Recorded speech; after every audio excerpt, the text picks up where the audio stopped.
که د لمونځ کول ته زړه نه غواړي او په زړه کې د لمونځ کولو شوق نه وي، نو یو داسې وظیفه، یو داسې ذکر درته ښیم چې دې په برکت سره، دې په ویلو سره به انشاءالله العزیز په زړه کې به دې د لمونځ کولو شوق راسي او د لمانځه پایبنده به جوړ سي. دغه ویډیو ډېر زیاته شیر کړئ، هغه کسانو ته یې ورسوئ چې کوم چا په زړه کې د لمونځ کولو شوق نه وي. نو د قرآن کریم یو داسې آیات که چیرې ته په دا ترتیب او طریقه سره ووایه، انشاءالله العزیز د لمانځه پایبنده به جوړ سي.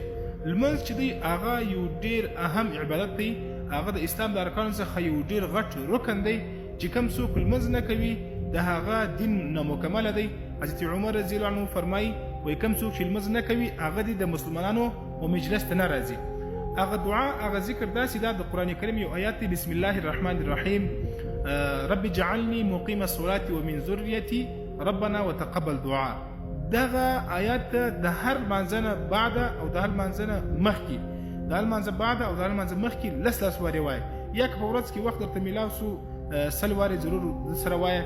نو دې دعا په برکت سره به انشاءالله العزیز تاسې به په خپل ژوند کې د دې اثر ووینئ، د دې دا تجربه وکړئ په ځان باندې چې ستاسې په زړه کې د دې دعا په ویلو سره د لمانځه کولو شوق راځي او که نه راځي.